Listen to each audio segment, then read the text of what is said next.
বিরাজ করছো। তুমি কি পারো না? তুমি কি পারো না এই শ্মশান ছেড়ে আমার গুরুদেবের জীবন ছেড়ে অনেক দূরে চলে যেতে? গুরুদেবের এই নারকীয় কাজ আমি আর সহ্য করতে পারছি না। মা, মা গো, গুরুদেবের মনে একটু শান্তি দাও মা।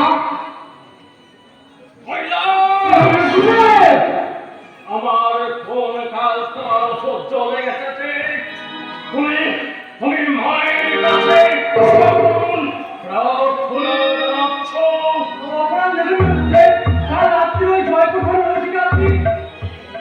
মায়ের সামনে তুমি গিয়েছি, এই তো তাই বুঝি তুমি মায়ের সামনে নালিশ জানাচ্ছ? না বুঝলে তা ঠিক নয়। তবে তুমি কি জানো কোন সুন্দরী নারী ওর থানায় নালিশ জানাতে গেলে আগে তাকে ধর্ষণ করত, তারপর তার নামে ভুয়ো কেস লিখত? এবার আপনি কি করে জানলেন? কেমন করে আমার পক্ষে জানা সম্ভব হলো? তাই না? তাহলে শোনো, আজ থেকে 22 বছর আগে ওই শয়তান সুরের বাচ্চা ওই বিক্রমপুর থানার ওসি ছিল। কয়েকজন ধনীর স্বার্থে ও আমাকে বিনা দোষে আমাকে থানার মধ্যে আটক করলো। আর 5 বছরের শিশু পুত্রের হাত ধরে আমার স্ত্রী থানায় গিয়েছিল আমাকে মুক্ত করবার। তারপর কি হলো হুজুর? তার সেই আশা নিরাশার বায়ু চড়ে হারিয়ে গেল। ওই 4 জন ধনী ব্যক্তি আর থানার ওসি মিলে আমার স্ত্রীকে ধর্ষণ করে খুন করল।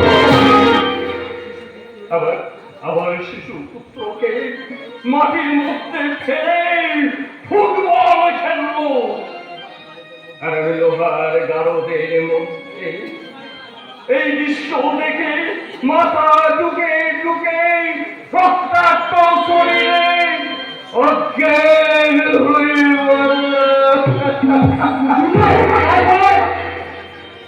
জ্ঞান ফিরতে দেখলাম স্বাধীন দেশের বিচারের পানি নীরবে নিভৃতে কাঁপছে।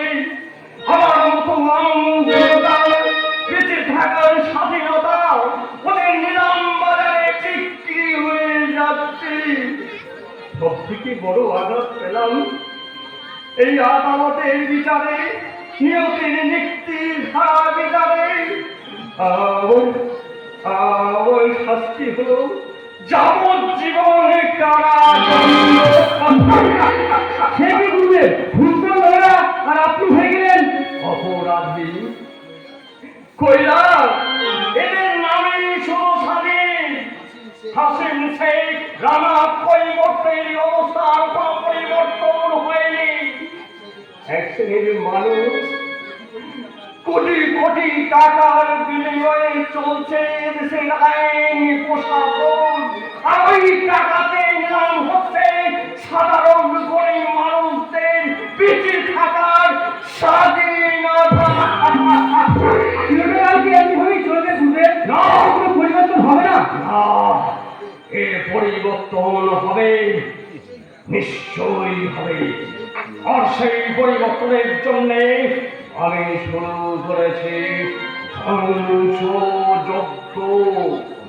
আমার স্ত্রী পুত্র মৃত আত্মা আর অসংখ্য জনগণের আত্মার শান্তি কামনার্থে ওই ধ্বংসযজ্ঞে আমি দেবতাদের জীবন আহুতি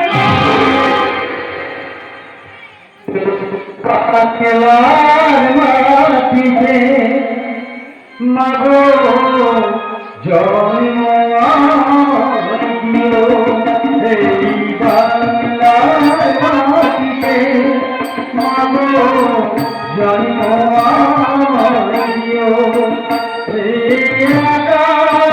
নদীর আমার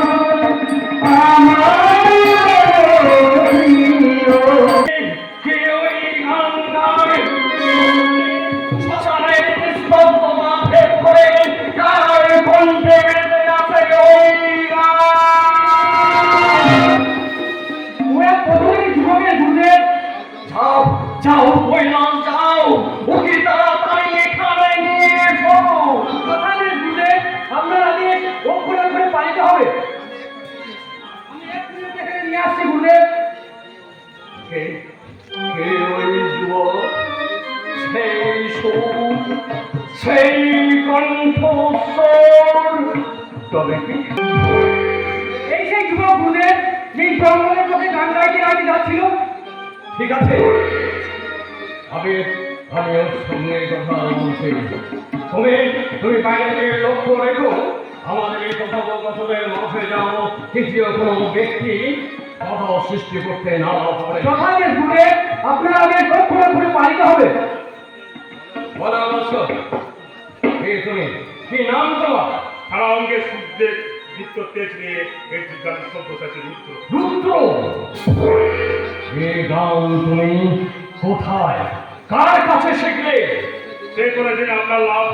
লাভ লোকসানের হিসাবটা আমার, তুমি শুধু আমার প্রশ্নের উত্তর দাও। দেব, নিশ্চয় দেব। তার আগে আমি আমার হিসাবটা মেনে নিই। বলুন বলুন বলুন, আপনি কতদিন আগে সন্ন্যাস নিয়েছেন, আর এই সন্ন্যাস ধর্মের শিক্ষার পিছনে আসল উদ্দেশ্য কি? তার মানে কি বলতে চাও তুমি? আমার জন্মকুষ্ঠিকে জানতে চান, আমি তাকে নিশ্চয় জানাবো, তবে তার জন্মকুষ্ঠি জানবার পর। অর্থাৎ তুমি তোমার পরিচয় বলবে না? বলবো না যে কথা বলিনি, তবে বলা উচিত নয়, কারণ আমার প্রশ্নের উত্তর আমি যখন পাইনি। পাবে, নিশ্চয় পাবে, তবে কয়েকদিন পর। তাহলে আজ বা নয় কেন? এই কেন উত্তর খুঁজতে কিছুদিন পরে তুমি আশ্রমে আসবে। আমি থাকি তো ভালো, না হলে আমার পুত্র ওই কৈলাসের কাছে জানতে পারবে এই কেন উত্তর। আমি কি আপনি অনেক ব্যথা বেদনা বুকে নিয়ে শুধু একটা মহৎ উদ্দেশ্য সাধনের জন্যে তোমার এই প্রশ্নের উত্তর আমি দিতে পারলাম না।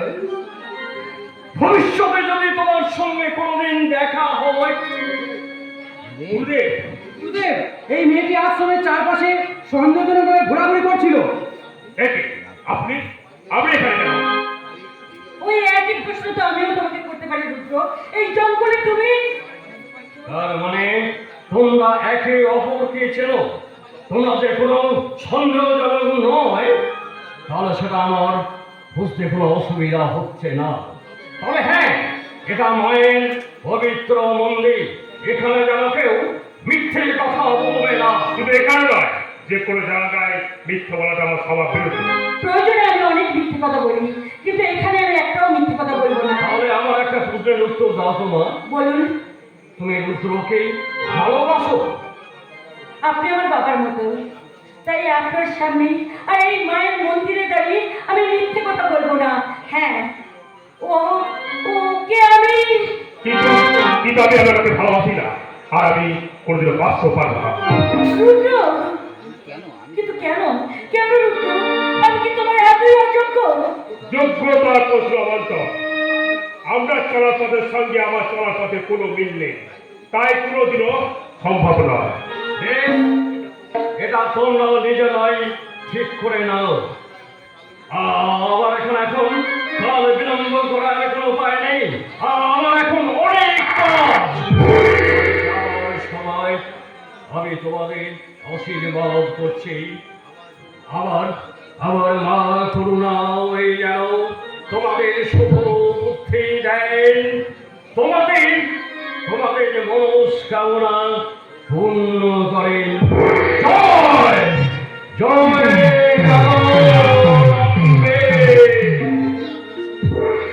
দিদি, আপনার সঙ্গে রূঢ় আচরণের জন্য অপরাধ নেবেন না। আমি নিমিত্ত মাত্র। মা জগদম্বার আদেশে গুরুদেবকে আজ্ঞা করে আমি তাই প্রতিপালন করে নিমিত্ত মাত্র। জয় জয় গুরুদেব। রুদ্র, তুমি